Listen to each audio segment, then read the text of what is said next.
సభాయ నమః. భక్త మహాశయులకు చిన్న సూచన. మన గ్రామ దివ్య మహోత్సవాల్లో భాగంగా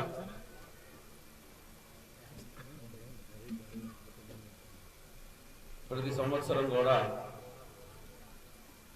ఉత్తరోత్తరాభివృద్ధితో, అంటే పోయిన సంవత్సరం లాగే కాకుండా ఇంకా అభివృద్ధి పథంతో, అభివృద్ధి మార్గంతో స్వామివారి యొక్క సేవా కార్యక్రమాలు జరుగుతున్న విషయం మనందరికీ విదితమే.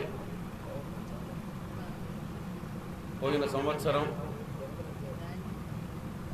పుష్పగిరి పీఠాధీశ్వరులు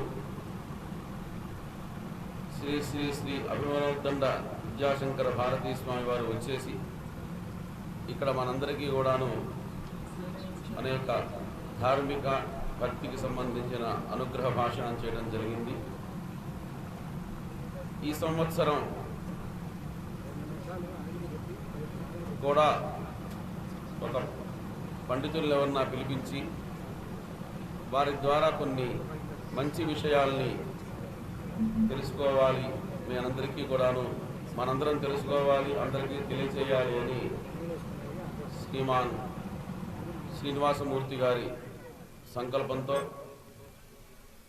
అఖిలాండకోటి బ్రహ్మాండ నాయకుడు, తిరుమల తిరుపతి దేవస్థానం వెంకటేశ్వర స్వామి వారి దివ్య సన్నిధిలో కరోనా సమయంలో సుమారుగా 2 సంవత్సరాల పాటు శ్రీ వెంకటేశ్వర భక్తి ఛానల్ ద్వారా రోజు సాయంత్రం పూట భగవద్గీతని అందరికీ కూడాను అర్థమయ్యేట్టుగా, అతి సామాన్యులకు కూడా భగవద్గీత అర్థమయ్యే రీతిలో ప్రవచనం చేసిన బ్రహ్మశ్రీ కుప్పా విశ్వనాథ శాస్త్రి గారు ఈరోజు కార్యక్రమానికి ముఖ్య అతిథిగా విచ్చేశారు. వారికి మన చామరులు గ్రామ ప్రజల తరఫున కృతజ్ఞతాపూర్వక ధన్యవాదాలు తెలియజేస్తూ, అలాగే లోకంలో పురాణం చెప్పే విధానము, పురాణ లోకానికి ఒక ఐకాన్గా ఉన్నటువంటి కీర్తిశేషులు బ్రహ్మశ్రీ మల్లాది చంద్రశేఖర శాస్త్రి గారి కుమారులైన అభినవ శుక అనే బిరుదాంకితులు బ్రహ్మశ్రీ మల్లాది వెంకట రామనాథ శాస్త్రి గారు ఈరోజు కార్యక్రమానికి విశిష్ట అతిథిగా కూడా ఇక్కడికి విచ్చేసి ఉన్నారు. వారికి మన గ్రామ ప్రజల తరఫున సాదరపూర్వకమైనటువంటి ఆహ్వానాన్ని పలుకుతూ కృతజ్ఞతాపూర్వక ధన్యవాదాలు తెలియజేస్తున్నాం. ముందుగా బ్రహ్మశ్రీ కుప్పా విశ్వనాథ శాస్త్రి గారు మనకి 4 మంచి విషయాల్ని చెప్పవలసిందిగా, మనందరికీ చెప్పవలసిందిగా వారిని సవినయంగా కోరుతున్నాను.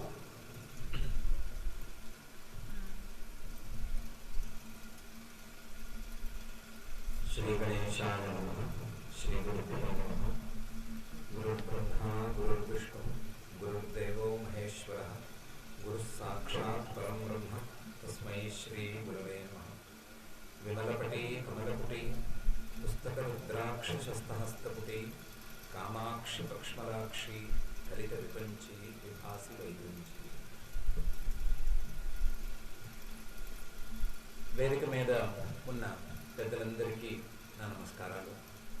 అందులోనూ నన్ను ఇక్కడికి తీసుకువచ్చి ఈ మంచి కార్యక్రమంలో భాగస్వామిని చేసినటువంటి మా మావయ్య గారు బ్రహ్మశ్రీ చింతపల్లి సుబ్రహ్మణ్య శర్మ గారు, అలాగే శ్రీనివాసమూర్తి గారు, ఈ గ్రామంలో ఉండేటువంటి ఇతర పెద్దలు అందరికీ నా యొక్క ధన్యవాదాలు. వేదిక మీద ఉండి శ్రీమన్ మహాగణాధిపతి గారి యొక్క వివాహ తంతువును, కళ్యాణ కార్యక్రమాన్ని నిర్వహిస్తున్నటువంటి పెద్దలందరికీ కూడా నా యొక్క ప్రత్యేక నమస్కారాలు. భక్తులకి, అలాగే ఈ కార్యక్రమంలో పాల్గొనడానికి వచ్చినటువంటి ఆస్తికులందరికీ కూడా నా యొక్క నమస్కారాలు. ఇంత చిన్న గ్రామంలో సుమారుగా 400-500 జనాభా ఉండేటువంటి ఈ గ్రామంలో ఇంత మంచి కార్యక్రమాన్ని ఏర్పాటు చేయటం, అందులోనూ ధార్మికమైనటువంటి కార్యక్రమం, దైవ సంబంధమైనటువంటి కార్యక్రమం, అందులోనూ శ్రీ గణపతి యొక్క కళ్యాణ కార్యక్రమాన్ని ఏర్పాటు చేయటం, అలాగే బ్రహ్మోత్సవాలను నిర్వహించటం, దానికి అంగంగా మంచి మంచి కార్యక్రమాలను చేయటం, వీరభద్రస్వామి గారికి ఏకాదశి రుద్రాభిషేకం ఇత్యాది కార్యక్రమాలను నేను చేయటం అనేది చాలా ఈ కాలానికి కావలసినటువంటి ప్రధానమైనటువంటి కర్తవ్యం. ఈ కాలంలో దేవుడు అనే మాటను ఎక్కడ ఉంది అని వెతుక్కోవాల్సిన అవసరం చాలా ఎక్కువగా కనిపిస్తుంది. దేవుడు ఎక్కడున్నాడు, దేవుడు అనే మాట ఎక్కడ దొరుకుతుంది అని. వేరే ఏమీ లేదు.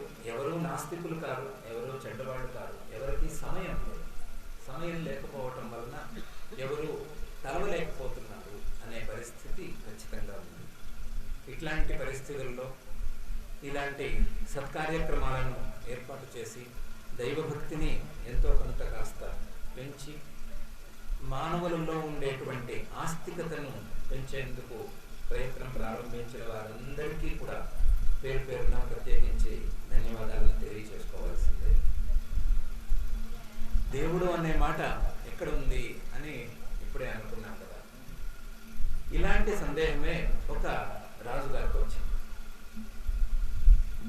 ఆ రాజుగారికి ఈ సందేహంతో పాటు మొత్తం 3 ప్రశ్నలు లేదా సందేహాలు వచ్చినాయి.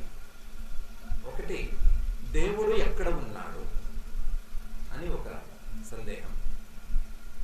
దేవుడు ఎటు చూస్తున్నాడు అని రెండో సందేహం. ఏం చేస్తున్నాడు అని మూడో సందేహం. ఎక్కడున్నాడు, ఎటు చూస్తున్నాడు, ఏం చేస్తున్నాడు అని 3 సందేహాలు. మామూలుగా మనకి సందేహాలు వస్తే మనకు వచ్చినాయా లేవా అని మళ్ళీ తిరగదోడుకునేంత సమయం మనకు ఉండదు. రాజుగారు కదా, ఆయన స్వతంత్రంగా ఉన్నాడు. అందుకని ఆస్థానానికి వచ్చిన ప్రతి వాళ్ళని ఇదే ప్రశ్నలు వేస్తున్నారు. కొంతమంది లోపల ఈ పిచ్చి రాజు గారిని తప్పించుకోవటం ఎట్లా అని బాధపడ్డారు. కొంతమంది తోచిన సమాధానాలు ఏవో చెప్పారు. రకరకాలుగా మాటలు వస్తూనే ఉన్నాయి. ఏ సమాధానం చెప్పినా ఈయనకి తృప్తిగా లేదు. ఏ సమాధానం చెప్పినా సరే వాళ్ళు ఏదో చెప్పేవాళ్ళు పెద్ద పెద్ద మాటలు మాట్లాడుతున్నారు. కొంతమంది శ్లోకాలు చెప్తున్నారు, కొంతమంది వేదవాక్యాలు చెప్తున్నారు, కొంతమంది అలా అంటున్నారు, ఇలా అంటున్నారు, చేతులు ఊపుతున్నారు, కాళ్ళు ఊపుతున్నారు. ఇవన్నీ ఊపుతున్నా సరే ఆయనకి ఎందుకో తృప్తి మాత్రం కలగడం లేదు. ఒకరోజు ఒక సాధువు గారు వచ్చారు. వచ్చి, నేను మీ ప్రశ్నలన్నిటికీ సమాధానం చెప్తానండి, కానీ నేను చెప్పినట్టు మీరు చేయాలి అని అన్నాడు. మీరు చెప్పినట్టు చేస్తాను, సమాధానాలు చెప్పేయండి అన్నాడు. అట్లా కాదు, నేను చెప్పినట్టు చేస్తే సమాధానాలు చెప్తాను అని అన్నాడు. సరే, ఒప్పందం ఇద్దరికి గట్టిగానే కుదిరింది. ఏమీ అనటానికి వీల్లేదు. ఈ కక్షలేవో మనసులో పెట్టుకుని తర్వాత ఏమీ అనటానికి వీల్లేదు, ఏం చేయడానికి వీల్లేదు. ఇలాంటి ఒడంబడికలన్నీ రాసుకున్నారు. రాసుకుని ప్రశ్నల్ని సమాధానం చెప్పాలి అని కూర్చున్నారు. ఆయన సభా మండపంలోకి వచ్చేసాడు. రాజుగారి సభామందిరంలోకి వచ్చాడు. వచ్చి, నేను సమాధానం చెప్తాను, చెప్పే ముందు నువ్వు సింహాసనం దిగు అన్నాడు. రాజుగారు చేసేదేం లేక దిగాడు. దిగేసరికి చటుక్కుని ఈయనెక్కి కూర్చున్నాడు సింహాసనం. ముందు మాట చెప్పలేదు. ముందు మాట చెప్పుంటే సందేహం ఎగిరిపోయి ఉండేదేమో, కానీ ముందు చెప్పలేదు. లటక్కుని వెళ్ళి సింహాసనాన్ని పట్టు కూర్చున్నాడు. చేసేదేం లేదు కదా, ఒప్పందం ఏమన్నా ఏమీ అనటానికి వీల్లేదు అని. సరే, ఒప్పుకున్నాడు. ఈ లోపల ఈ సాధువు గారే ఒక దీపం తెప్పించమన్నాడు. దీపం తెప్పించి దీపారాధన చేయమని చెప్పాడు. మన వాళ్ళైతే గనక కూర్చుని జ్యోతిష్మతి తోసాదయామి ఉద్దేశ్య సుజాత వేద ఏదో రకరకాల మంత్రాలు చెప్పి దీపం జ్యోతి పరం బ్రహ్మ అని పగటిపూట కూడా చెప్పేస్తూ ఉండటం, సంధ్యాదీపనం వస్తుంది అని ఎప్పుడైనా అనేయటం, ఇలాంటివి చేస్తూ ఉంటారు. కానీ ఆయన ఏం మంత్రాలతో వాటితో ఏం నిమిత్తం లేకుండానే దీపం వెలిగించమన్నాడు. వెలిగించాడు. ఈ లోపల గ్లాసులో పాలు తెమ్మన్నాడు. రాజుగారు పంచదార వేసి కావాలా, పంచదార వేయకుండా కావాలా అని అడిగాడు. అంతంత ఎక్కువలేమక్కర్లేదు, పాలు మాత్రం తెస్తే చాలు అని సమాధానం చెప్పాడు. పాలు కూడా గ్లాసులో వచ్చింది. సాధువు గారు కూర్చున్న వెంటనే ఇవన్నీ వచ్చిన తర్వాత రాజుగారిని ఎదురు ప్రశ్నలు వేశాడు. ఎలా వేశాడు అంటే, ఈ పాలు వెన్న తీసిన పాల, వెన్న ఉన్న పాల అని అడిగాడు. ఇప్పుడైతే మనకి 2 రకాల పాలు దొరుకుతున్నాయి. పాల, అవి పాలపిండి కలిపిన నీళ్ళ అని కూడా మనకేం తెలియవు. కానీ పాలు అంటే వెన్న తీసిన పాలు, వెన్న తీయని పాలు 2 రకాలుగా ఉండొచ్చు. దీంట్లో ఇవి ఏ రకం అని అడిగారు.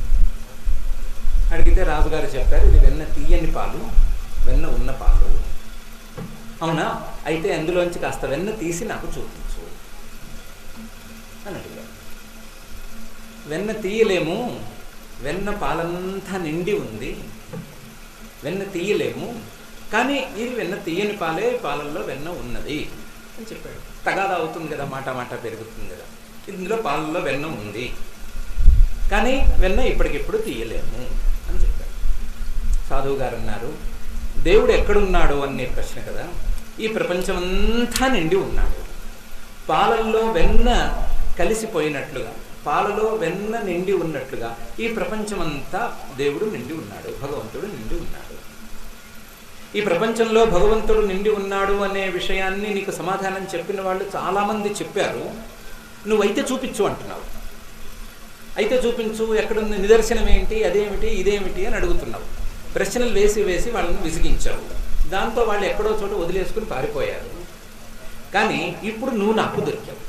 ఎలా దొరికావు? పాలల్లో వెన్న ఉన్న మాట అయితే దాన్ని తీసి చూపించు.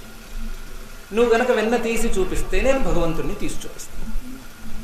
చూపించలేను అని అనుకుంటే గనక ఒప్పుకోవలసిందే, సిద్ధాంతాన్ని అంగీకరించవలసిందే.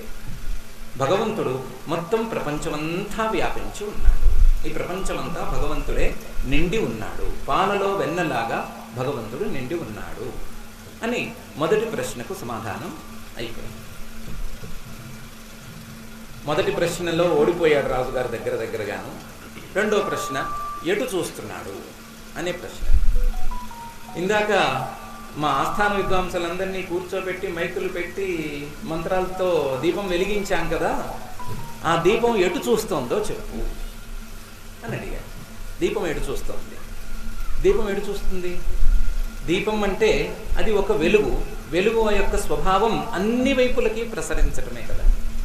ఆ వెలుగు అన్ని వైపులకి ప్రసరించినట్లుగా భగవంతుడు అన్ని వైపులకి చూస్తున్నాడు, అంతటా చూస్తున్నాడు.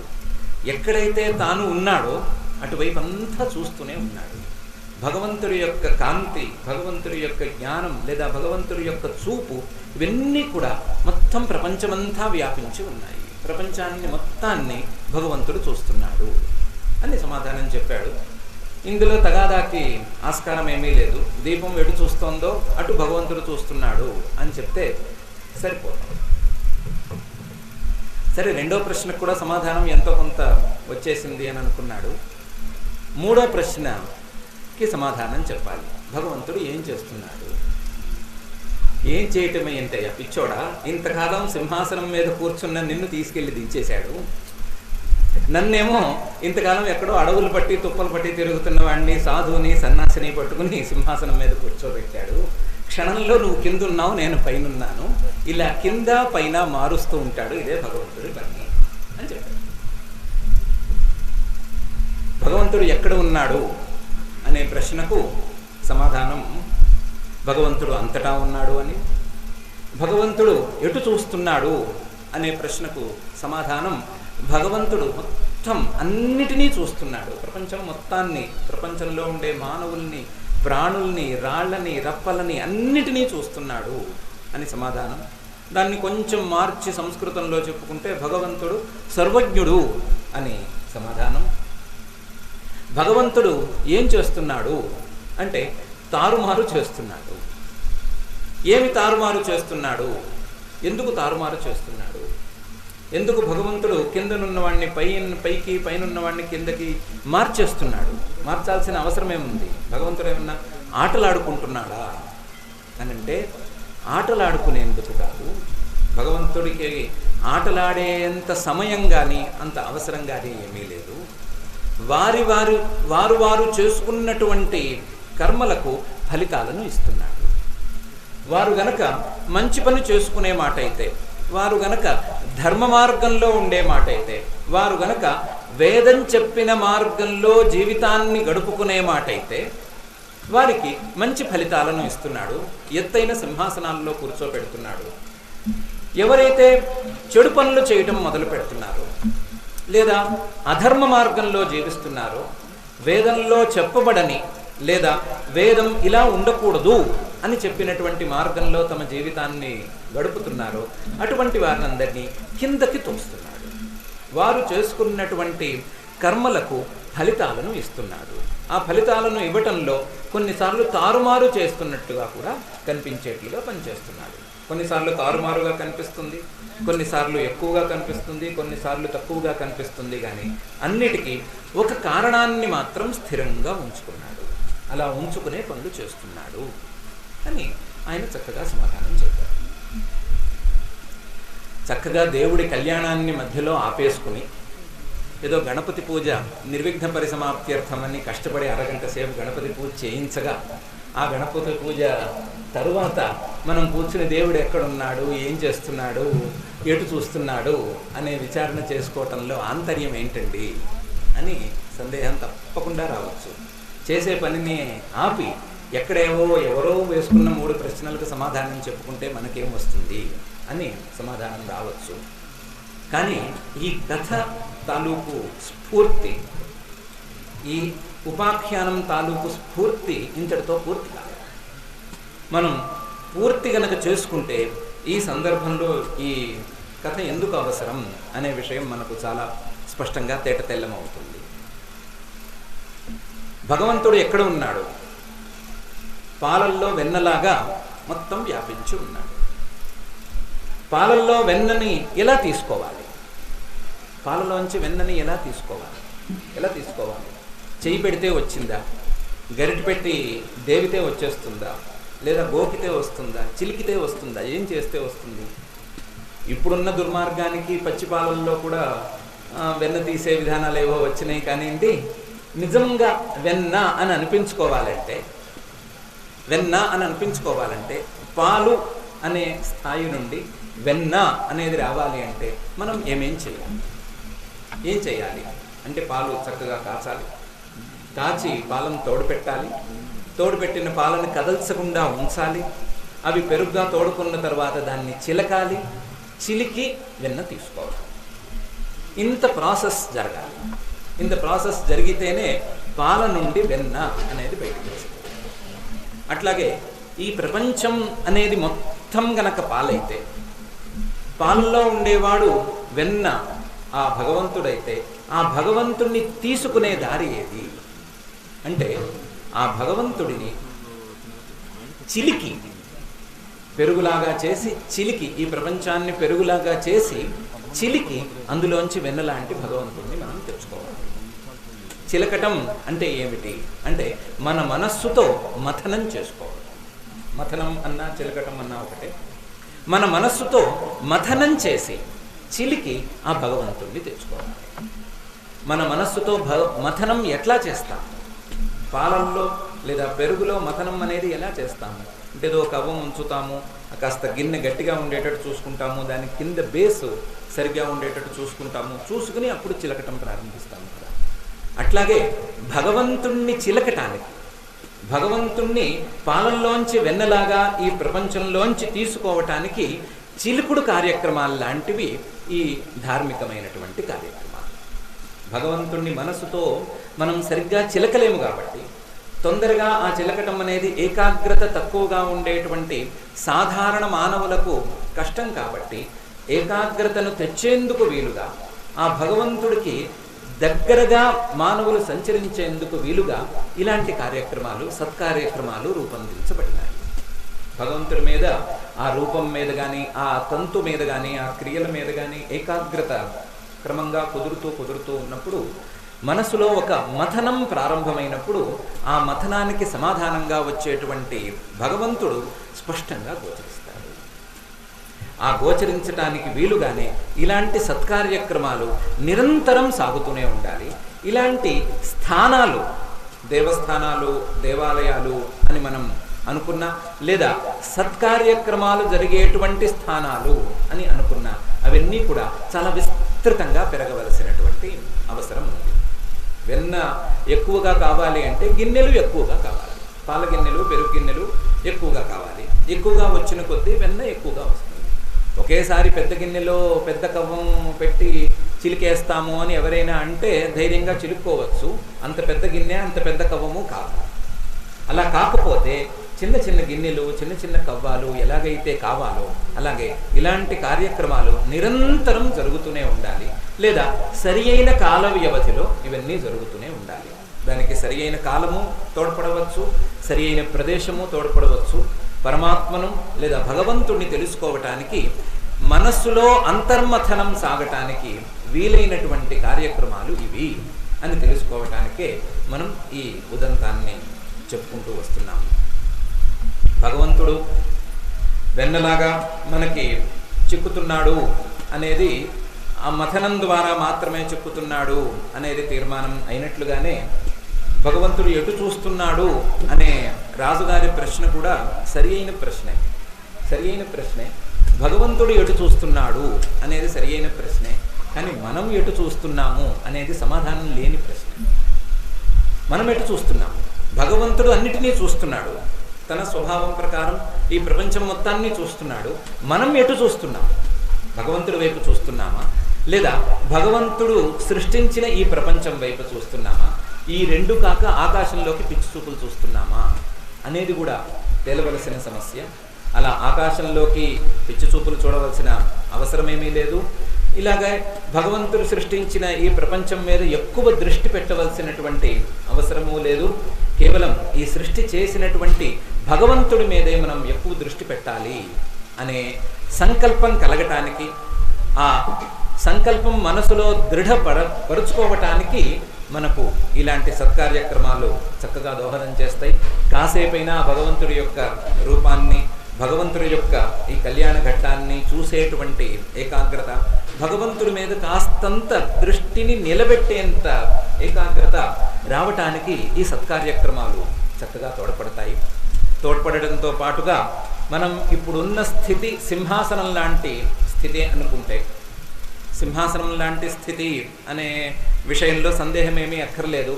చక్కగా 2 చేతులు 2 కాళ్ళు కన్ను ముక్కు ఇవన్నీ సవ్యంగా ఉండి కాస్త మైండ్ పనిచేసే ఎవరైనా సరే, ఏ మనిషి అయినా సరే సింహాసనం మీద ఉన్నట్లే.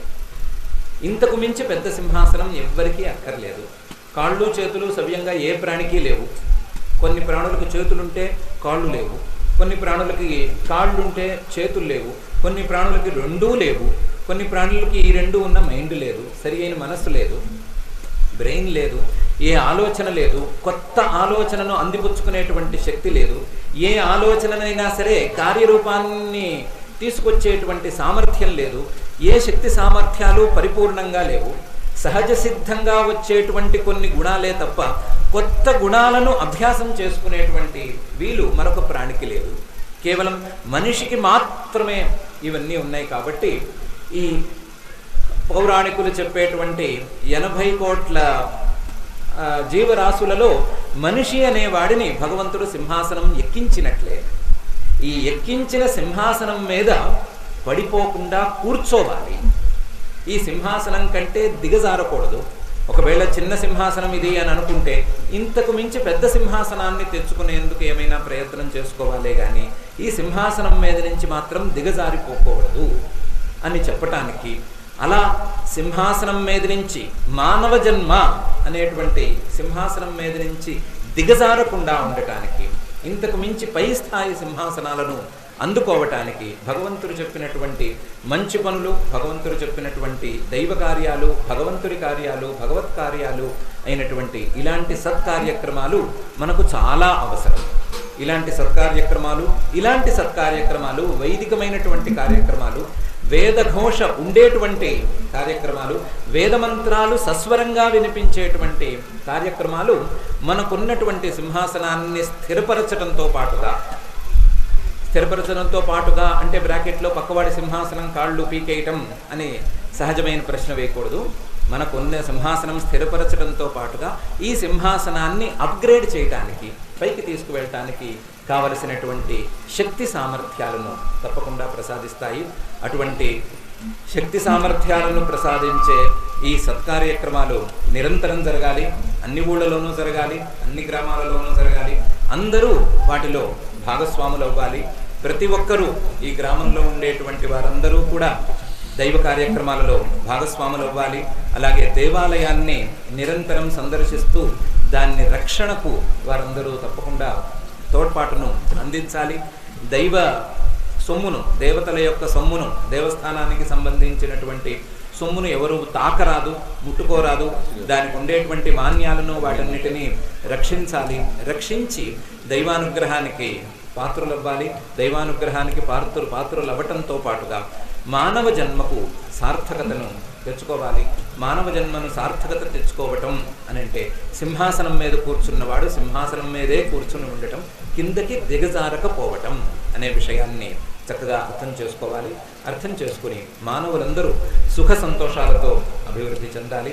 అభివృద్ధితో పాటుగా ఆ శ్రీమన్ మహాగణాధిపతి యొక్క కమనీయమైనటువంటి ఈ కళ్యాణోత్సవ సందర్భంలో చాలా ఆనందంగా ఉండేటువంటి ఈ మహాకాలంలో ఆయన యొక్క అనుగ్రహం అందరి మీద ప్రసరించి అందరికీ ఆయురారోగ్య ఐశ్వర్యాలన్నీ అభివృద్ధి చెందాలి. అందరూ సన్మార్గంలోకి పయనించి వారి జన్మలను సార్థకం చేసుకోవాలి అని అందరం కలిసి ఆ భగవంతుని ప్రార్థించుకుందాం. ప్రార్థించుకుంటూ పై కార్యక్రమాన్ని మనం కొనసాగించుకుందాం.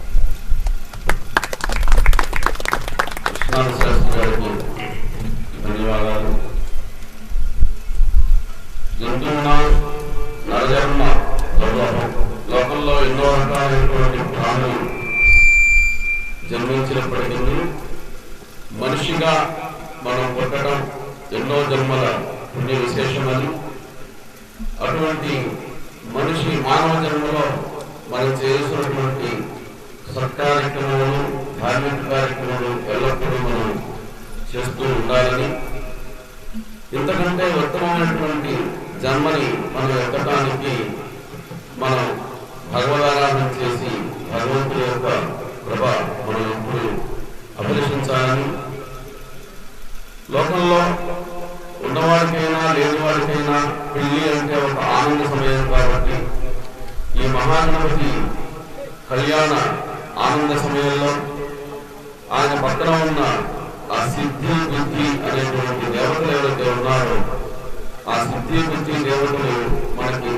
మన బుద్ధిని సన్మార్గంలో ప్రవేశింప పెడుతూ మనం చేసే ప్రతి కార్యక్రమంలో కూడా సిద్ధిని కలిగించేట్టుగా మనం ప్రార్థించాలి అని ఇట్లా అనేక చక్కటి విషయాన్ని శ్రీ శాస్త్రి గారు మనకి చెప్పారు. వారికి మరొక మారు కృతజ్ఞతలు తెలియజేస్తూ ప్రవచన సుధాకర శ్రీ మల్లాది వెంకట రామనాథ శాస్త్రి గారు మహాగణపతి యొక్క తత్వం గురించి ఒక 10 నిమిషాలు మనకి సంభాషణ అనుగ్రహ భాష చేయబోతున్నాం.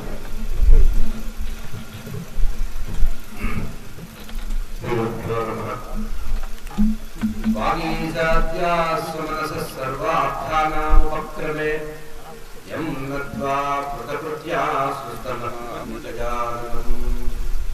గురుబ్రహ్మా గురుర్విష్ణుః గురుదేవో మహేశ్వరః గురు సాక్షాత్ పరబ్రహ్మ తస్మై శ్రీ గురవే నమః. శారదా శారదాంభోజవదనావదనాం ప్రియ సర్వదా సర్వదాత్మకం సన్నిధిం సన్నిధిం కురు. మాలాం కుండీం జడవరం శూలం శంఖం సుదర్శనం దధానం కవలకం దత్తాత్రేయం నమామ్యహం. కాషాయ వస్త్రం కరదండధారిణం కమండలం పద్మకరేణ శంఖం చక్రం గదా భూషితభూషణాఖ్యం శ్రీపాదనాథం శరణం ప్రపద్యే. జితేంద్రియగణాగ్రణీరవిరత పరే బ్రహ్మణి కలౌ స్మృతిపధావనే అగ్నితనయో అవతీర్ణద్వయం. కరాత్తస్వమండలభువతఖండనే దండభృత్ అరప్రణతవత్సలో జయతి వాసుదేవో గురుః. సర్వచైతన్య రూపాంతాం ఆద్యాం విద్యాం చ ధీమహి శాంతి కళ్యాణ వేదిక మీద ఉన్నటువంటి వేదమూర్తులు, ఆత్మీయులు అందరికీ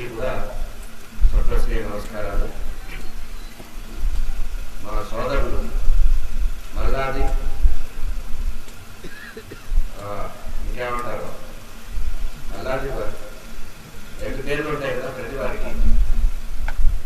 మల్లాది వారు ఆప్లి చింతపల్లి సుబ్రహ్మణ్యం గారు. అయ్యా ఇక మా ఊర్లో ఇలా కళ్యాణం ఉంది వస్తారా అని అడిగారు. ఇక్కడికి రావడానికి ప్రధాన కారణం వారి ప్రేమతో వారు ఎప్పుడు రమ్మన్నా ఎక్కడ రమ్మన్నా రావడం ఒక అలవాటుగా పెట్టుకున్నారు. మా తండ్రి గారు ఆదేశిస్తారు. రెండవది ఏంటంటే మా తండ్రి గారు తన బాల్యంలో పుష్పగిరి వారు ఇక్కడ వచ్చినప్పుడు క్యాంపుగా వచ్చి 10 సంవత్సరాలు ఇక్కడ ఉన్నప్పుడు ఆ పీఠంలో ఉండి నాన్నగారు అధ్యయనం చేస్తూ జగద్గురుల యొక్క పుష్పగిరి పీఠం యొక్క దేవతార్చనని 10 సంవత్సరాల పాటు రెంటపాడు గ్రామంలో. అయితే వారు ఎప్పుడు కథలుగా చెప్తూ ఉండేవారు వారి అనుభూతి. ఆ దేవతార్చన చేసే సమయంలో గురువుల దగ్గర కూర్చున్న సమయంలో. తర్వాత మా పితామహులు పూర్వాశ్రమంలో మా తాతగారు బ్రహ్మశ్రీ మల్లాది దక్షిణామూర్తి శాస్త్రి గారు బ్రహ్మానంద తీర్థయతి అంటారు. వారు పుష్పగిరి పీఠంలో అధ్యాపకులుగా ఉండేవారు. వేదాంత శాస్త్రానికి వారికి వేదాంత హీరా అనే పేరు ఉండేది. వారు అధ్యాపకులు. ఆ తర్వాత మా నాన్నగారు తాతగారు రామకృష్ణ విద్యచేయులు గారు పుష్పగిరి పీఠ ఆస్థాన పండితులు. సో పరంపరగా మాకు పుష్పగిరి పీఠంలో ఉండేటువంటి అంటే జగద్గురు శృంగేరి పీఠానికి ఉపపీఠంగా ఉన్నటువంటి పీఠంలో అప్పుడు ఆదేశం ప్రకారం తెలుగు ప్రాంతంలో పుష్పగిరి పీఠమే పీఠం అని. ఇక్కడికి ప్రవేశించాలంటే కూడా వారు ఆజ్ఞ తీసుకోవాలని నాన్నగారు చెప్తూ ఉండేవారు. అటువంటి నాన్నగారి యొక్క గుర్తుగా ఈ ప్రాంతాన్ని చూడాలి అనేటువంటి ఒక దీంతో రావడం జరిగింది. వచ్చిన తర్వాత నాకు తెలిసిన విషయం ఏంటంటే సిద్ధివినాయక స్వామి స్వయంభూ అని. స్వయంభూ అయినటువంటి పరమాత్మ ఎక్కడ ఉంటారో వారు స్వయం వ్యక్తంగా అయ్యారు కనుక సర్వకార్యాలు అనాయాసంగా తీరేటువంటి ప్రదేశం. మా నాన్నగారు ఒక మాట అంటుంటారు, దేవతలకు కూడా గ్రహ దోషాలు జాతక ప్రభావాలు ఉంటాయట. ఉచ్చనీచ స్థితులు మనకు ఎట్లా జాతకాల్లో ఉంటాయో దేవతలకు కూడా ఉంటాయట. వారి జాతకం బాగా ఉంటే ఎవరు చూడగా చిరుకూరు కోట్ల మంది దర్శనం చేస్తారు. వారి జాతక ప్రభావం అన్నారు. సౌందరరాజన్ గారు ఒకసారి అక్కడికి పిలిస్తే నాన్నగారు చెప్పారు, ఇప్పుడు ఉచ్చ స్థితిలో ఉంది బాలాజీ పరిస్థితి. అంటే దేవతలు కూడా ఒక్కొక్కసారి కలియుగంలో గురుచరిత్ర సంప్రదాయం ప్రకారం కలియుగంలో దేవతలందరూ నిద్రావస్థలో ఉంటారట. అటు దత్తాత్రేయుడు యోగమూర్తి దత్తాత్రేయుడు, ఇటు భోగమూర్తి వెంకటేశ్వరుడు మాత్రమే కళ్ళు తెరిచి ఉంటారట. మిగతా వాళ్ళందరూ గుప్తంగా ఉంటారట. కలియుగంలో గుప్తంగా ఉంటారని శాసనం వాసుదేవస్వామి గారు చెప్పారు. ఎందుకు గుప్తంగా ఉంటారంటే అర్చనాదులు భక్తి విశ్వాసాలు మరుగయ్యే పరిస్థితి వస్తుంది కనుక, కేవలం నామమాత్రం చేతనే పరమాత్మని చేరే అతి సులభమైనటువంటి పరిస్థితి ఉంది కనుక ఏ కొంచెం నామజపం చేసినా పరమాత్మ వశమైపోతాడు. గోవు వెంట దూడలాగా మన వెంట పడి తిరుగుతాడు కనుక ఆయనకి అర్చనాదులు చేయలేము కనుక పరమాత్మ గట్టిగా పిలిస్తే కానీ రాదు. అందుకని కొన్ని దేవాలయాలు చరిత్రలో ఉండిపోతాయి కదా, మౌనంగా ఉండిపోతారు. వాళ్ళు కూడా సమాధి అవస్థలో ఉంటారు. కొంతమంది జీవితంలో ప్రాకృత పుణ్య విశేషం అనేది ఒకటి ఉంటుంది. అంటే జన్మజన్మాంతర సుకృతం. సాధారణంగా భగవంతుడు భాగ్యం ఇస్తే ఏ ఎమ్మెల్యే టికెట్ కొనుక్కుందామో, ఏ గ్రామ పంచాయతీ ప్రెసిడెంట్ అవుదామో, లేకపోతే బాగా కరెక్షన్ ఉండే దేవాలయానికి ధర్మకర్త అవుదామో అని కొనుక్కునే రోజులు. అంతేగాని పుణ్యాన్ని సంపాదిద్దామనేటువంటి భక్తి విశ్వాసాలు చాలా తక్కువ. అటువంటిది శ్రీనివాసమూర్తి గారి యొక్క పూర్వజన్మ సుకృతం వారి యొక్క పూర్వీకులు చేసినటువంటి ఈ గ్రామంలో ఉండడం కారణంగా ఆ సిద్ధివినాయక స్వామిని జనులందరికీ ఉద్ధరింపజేయడానికి ప్రకాశం చూపిస్తున్నారు. ఇది చాలా గొప్ప విషయం. ఎప్పుడు కూడా మనకి శివపురాణంలో కూడా ఉంది, దేవాలయ నిర్మాణం కంటే జీర్ణోద్ధరణ చాలా పుణ్యం.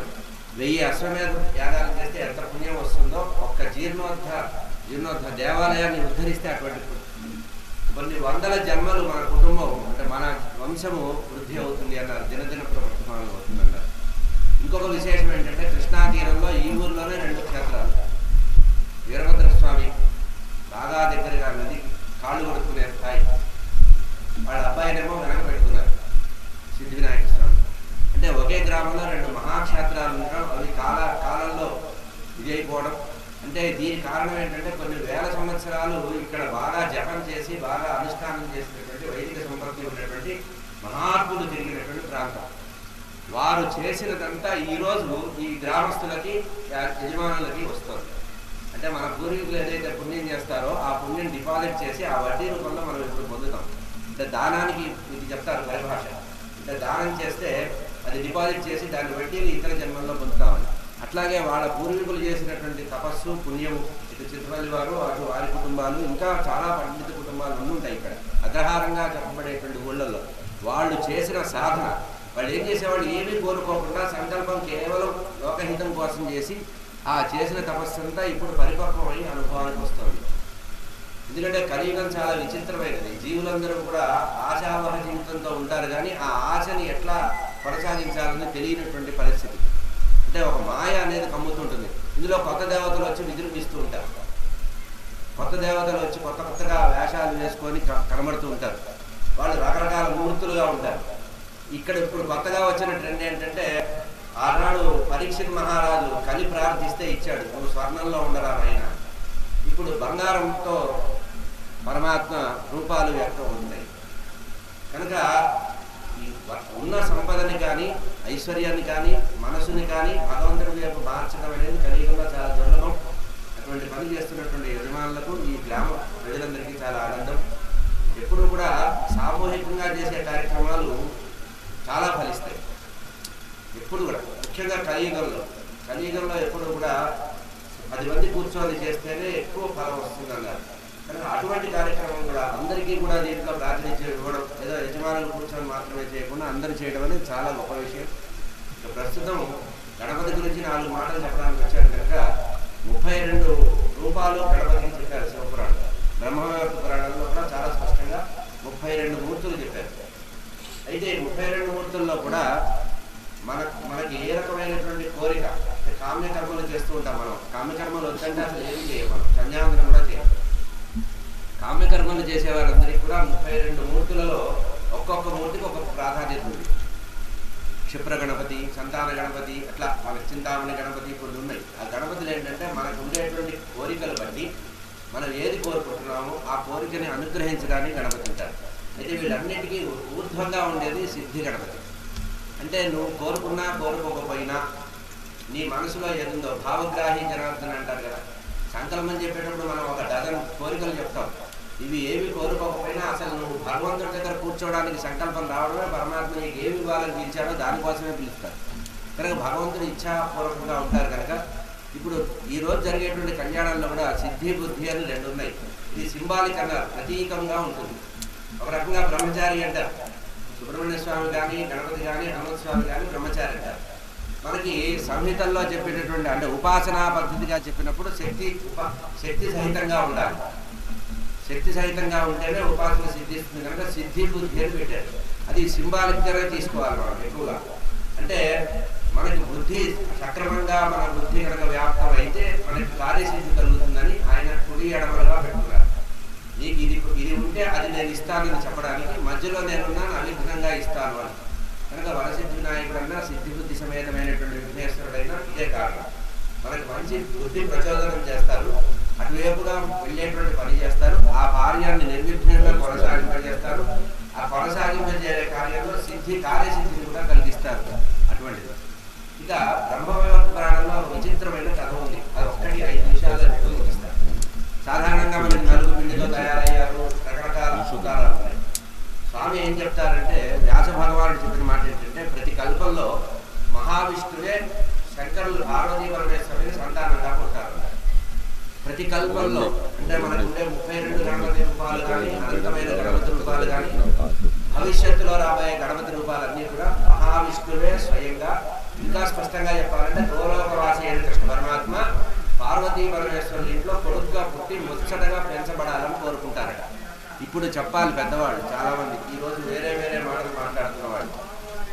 భాగవతంలో కృష్ణ పరమాత్మకి సంతానం లేకపోతే కైలాసానికి వెళ్ళి తపస్సు చేస్తే స్వయంగా కైలాసవాసి శంకరుల వారే కృష్ణ పరమాత్మ కుమారుడిగా వచ్చాడు. ఆయన పేరు సాంబుడు అయ్యారు. ఇక్కడేమో గణపతే మహావిష్ణు గోలోకవాసి అయిన కృష్ణ పరమాత్మే భూలోకంలో పుణ్యక వ్రతం అని ఒకటి చేయమని ఆ మిషగా పరమాత్మ పార్వతీ పరమేశ్వరుల ఇంట్లో సంతానంగా పుట్టారు. శివాయ విష్ణు రూపాయ శివరూపాయ విష్ణువే. కనుక శివకేశవుల యొక్క భేదాన్ని చూపించడం మహాపాపం అన్నారు. అంటే కొత్తగా ఏదో మాట్లాడితే 10 మంది ఆకర్షిస్తారనేటువంటి ఈ వెంపర్లాట తగ్గితే భగవంతుడి యొక్క అనుగ్రహం చాలా బాగుంటుంది. భగవంతుడు సర్వవ్యాపి. ఇంకా గట్టిగా చెప్పాలంటే భగవంతుడు వేరుగా లేడు. జీవో బ్రహ్మైవ నాపర. పరమాత్మ జీవాత్మ 2 ఒకటే అన్నారు. శివపురాణం కూడా ప్రత్యేకంగా ఏం చెప్తుందంటే ఈ జీవుడు ఎప్పటిదాకా ఉంటాడంటే ఏదో మనం అంచేసి చేసి సంవత్సరం వరకు అనుకుంటాం. కానీ పరబ్రహ్మ ఎంతవరకు ఉంటారో జీవుడు కూడా అంత ఉపాధి మీదతో ఉంటాడట, కానీ శాశ్వతంగా ఉంటాడు. అంటే భగవంతుడు సనాతనమైనట్టు జీవుడు కూడా సనాతనుడే. ఈ యొక్క మాటని కనుక మనం సక్రమంగా పాజిటివ్గా కనుక అర్థం చేసుకుంటే భగవంతుడు మన హృదయంలోనే ఉన్నాడు. దేవో దేవాలయ ప్రోక్త జీవో దేవ సనాతన. కనుక ఏదో గోడ మీద ఎక్కాడు, శిఖరం మీద ఎక్కాడు, అది చెప్పారు ఇది చెప్పారు కాదు. అంతకంటే ఆచార్య శంకరులు ఎక్కువ మాట చెప్పారు ఏంటంటే, పిచ్చివాడ నీ దేహమే దేవాలయం రా, అందులో నేను ఉన్నాను రా.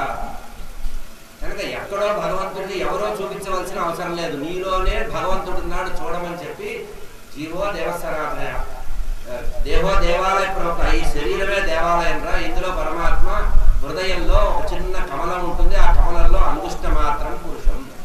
పరమాత్మ అంగుష్ట ప్రమాణంలో ఎవరి వేరు ప్రమాణంలో అంత రూపంలో పరమాత్మ ఉంటారు. అందుకనే మనకి యోగ సాధన ప్రాణాయామం ఇవన్నీ ఎందుకు చెప్పారంటే, శ్వాసని తీసుకోవడం, శ్వాసని నిలపడం, శ్వాసని వదలడం అనే 3 ప్రక్రియల్లో ఈ శ్వాసని లోపల తీసుకొని బంధించిన సమయంలో ఆ పరమాత్మ దగ్గరికి పాదాల దగ్గరికి మన యొక్క ధారణ రూపకంగా మనం చేసే ఉపాసన చేరుతుందట. ఆ పరమాత్మ లోపల ఉండే పరమాత్మ ఆనందపడతారు. కనుక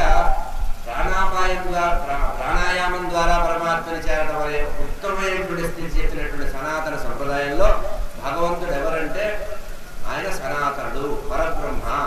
శివపురాణం బ్రహ్మవైవర్త పురాణం ప్రత్యేకంగా దీని గురించి చెప్పిన వ్యాఖ్యానం ఏంటంటే అసలు పరబ్రహ్మే పరమాత్మ.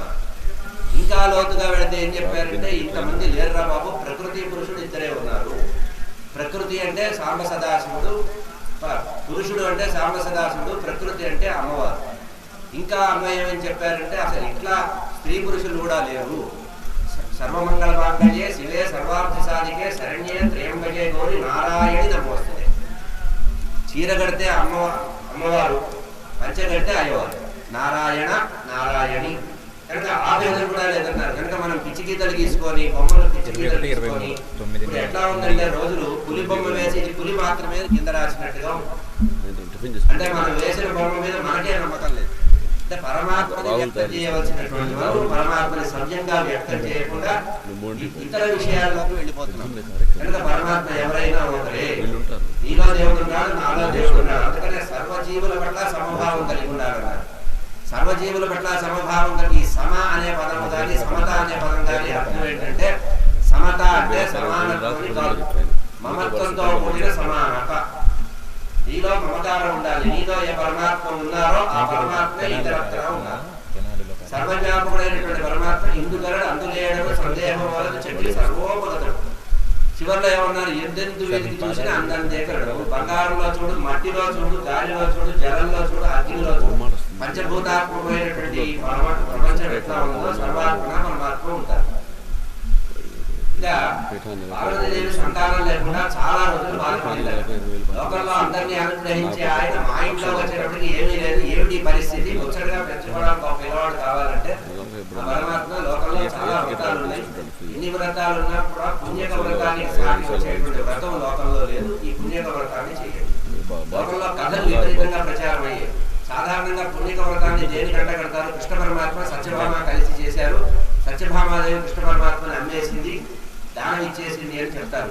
కానీ పుణ్యక వ్రతం పరమేశ్వరుడు శంకరుల వారు పార్వతీదేవితో చేయించినట్టుగా మనకి బ్రహ్మవైవర్త పురాణంలో ఉంది. ఆ పుణ్యక వ్రత ప్రభావం చేత ఒక వృద్ధ బ్రాహ్మణ రూపంలో కృష్ణ పరమాత్మ, గోలోకవాసి అయిన కృష్ణ పరమాత్మ వచ్చి పార్వతీదేవి యొక్క ఆతిథ్యాన్ని, ఏమిటి మీరు పూజలు చేస్తున్నారు, పురస్కారాలు చేస్తున్నారు, నాకు ఆకలి అవుతుంది, నాకు ఆకలి తీర్చి తర్వాత చేయండి, అన్నార్థుడిని వచ్చేవాడిని కూర్చోబెట్టి మీరు ఏమీ చేయకూడదు, వ్రతాలు తర్వాత చేయొచ్చు అంటే అప్పుడు శంకర్ల వారు చెప్తారు వారికి ఆతిథ్యం ఇవ్వమని. అన్నీ వంట చేసి 5 నిమిషాల్లో తెచ్చిస్తారనే లోపల పరమాత్మ అంతర్ధానం అయ్యారు. ఎవరు? గోలోకవాసి అయిన కృష్ణ పరమాత్మ కైలాసంలో పార్వతీ పరమేశ్వరులకు ఎదురుగా కనబడ్డ వ్యక్తి అంతర్ధానం అయ్యారు.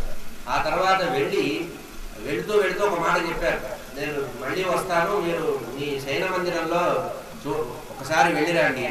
వీళ్ళు శయన మందిరంలో వెళ్ళేటప్పుడు ఒక చిన్న పసిబాలుడు మంచం మీద పడుకొని ఉన్నాడు.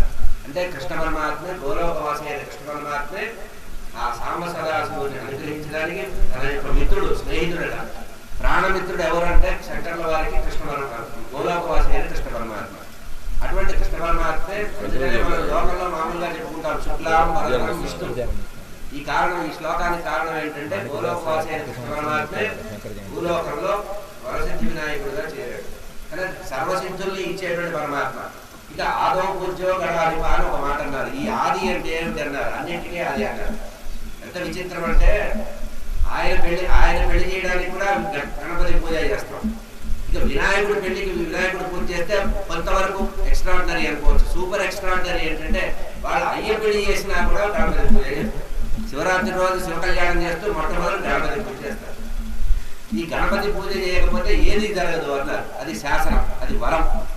ఎందుకంటే బ్రహ్మగారు ఇచ్చినటువంటి వరం ఎప్పుడు నిన్నే ముందు పూజించాలి అని.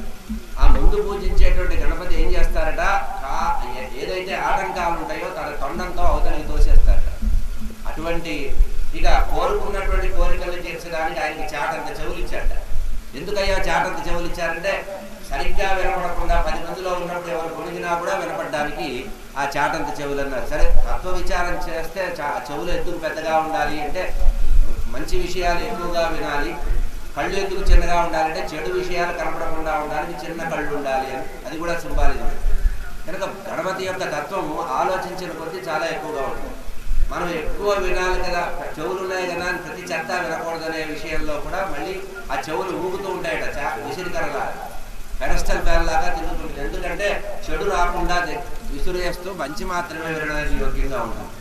కనుక సిద్ధిబుద్ధి ప్రజలైనటువంటి ఆ విఘ్నేశ్వరుడు సర్వకాల సర్వావస్థల్లో అనుగ్రహించేటువంటి పద్ధతి ఉంది. ఇక ఈ గణపతి పూజ చేయకుండా కార్యక్రమాలు చేస్తే ఎంత పెద్ద విగ్రహాలు పెట్టినా లేదు. ఇప్పుడు ఎంత బదనామవుతున్నారో లోకంలో చూస్తుంది. వినాయకుడు పూజ చేయకుండా చేసే కార్యం ఏదీ ఫలించదు. ఇప్పుడు మన లేటెస్ట్ న్యూస్ అది ఏమవుతుంది అన్నారు, పాల సముద్రాన్ని చిలికేటప్పుడు గణపతిని పూజ చేయనందుకే హాలహాలం పుట్టిందన్నారు. శంకరుల వారి దగ్గరికి వెళ్ళి మొత్తుకున్నారట. సమస్తమైన దేవతలు మొత్తుకుంటే విష్ణుమూర్తి రికమెండ్ చేశాడు, ఇక్కడ ఉంటే లాభం అనేది కైలాసానికి వెళ్ళాడు. ఆయన అన్నట్ట, మా అబ్బాయిని పూజ చేయకుండా మీరు ఏ పని చేస్తే మాత్రం ఎట్లా అవుతుంది.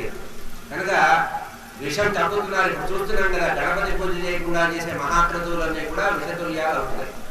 కనుక ఆదో పూజ్యో గణాధిప, అటువంటి గణపతి సర్వకాల సర్వావస్థల్లో అందరికీ కూడా శుభాన్ని కలిగించాలి. ఈ గ్రామము దినదినాభివృద్ధి పొందాలి. ఎందుకంటే గణపతి ఎక్కడైతే బాగా పూజలు అందుకుంటారో అక్కడ సర్వకాల సర్వావస్థల్లో జీవులందరూ కూడా చిత్తశుద్ధితో జీవించే అవకాశం వస్తుందట. ఎందుకంటే ఆయన యొక్క ఉపాసనలో రకమైన సిద్ధి ఉంది. చిత్తచాంచల్యాన్ని కూడా పోగొడతామని ఒక చోట చెప్తారు, గణేష ఖండంలో చెప్తారు. గణపతి ఉపాసన చేసిన వారికి చిత్తచాంచల్యం పోతుంది. అంటే మనసు పని విధాలుగా వెళ్ళిపోయి ఇది చేద్దామా అది చేద్దామా, అటు వెళ్దామా ఇటు వెళ్దామా అనుకుంటే ఇటు వెళ్లాలో నిర్ణయించేటువంటి శక్తిని కార్యసిద్ధి ఇచ్చే పరమాత్మ చక్కటి బుద్ధిని కూడా ఇస్తారు. అటువంటి వరసిద్ధి వినాయక స్వామి అందరినీ కూడా అనుగ్రహించేదాకా ఇటువంటి చక్కటి కార్యక్రమాన్ని సంకల్పించడమే చాలా గొప్పది. ఇందులో ఇంతమందిని కూర్చోబెట్టగలగడం అనేది ఒక కార్యం కోసం. లేకపోతే మనం ఈ సమయంలో ఏం చేస్తుంటామో డైలీ రొటీన్ ఆలోచించండి ఒకసారి. ఈ సమయాన్ని మనం ఎట్లా వాడతాం, రకరకాలుగా వాడుకునే వాళ్ళు ఉన్నారు. కనుక అటువంటి అందరినీ కూడా మనసునికి తిప్పి చేసినందుకు యజమానికి చాలా శ్రేయోపరపరం రావాలి. ఈ కార్యక్రమం ఈ గ్రామస్తులు దీన్ని సొంతం చేసుకోవాలి, దీన్ని ఇంకా పెంచాలి. ఈ సంవత్సరం జరిగిన స్థాయికి ఇంకా పెద్దగా పెట్టేటువంటి పరిస్థితిని కార్యక్రమాన్ని ఈ గ్రామస్తులు బాగా చేయూత తీసుకోవాలి. ఎందుకంటే సనాతన ధర్మాన్ని కాపాడడానికి గ్రామాలే ముఖ్యము. ఇంత చిన్న గ్రామంలో ఇంత వైభవంగా జరగడం, సర్వ వసతులతో, ఏదీ లేదు అనుకోకుండా అన్ని వసతుల్లో ఉండడం అనేది ఆ పరమాత్మ ఇచ్చినటువంటి కార్యసిద్ధి. దాన్ని అందరూ కూడా సద్వినియోగం చేసుకోవాలి. అందరి కుటుంబాలు కూడా దిగ్విజయంగా ఖండంగా నడవాలి. ఏ కార్యం మొదలుపెట్టినా కూడా అది పూర్తిగా నిర్విఘ్నంగా జరగాలని కోరుతూ, ఈ కరోనా అనేటువంటి మహమ్మారి కూడా ఇప్పుడు ఊడ్చివేయబడాలి, తీసి కృష్ణలో పడేయాల్సిన పరిస్థితి రావాలని కోరుకుంటూ గ్రామస్తులందరికీ చక్కటి సౌభాగ్యం కలగాలని కోరుతూ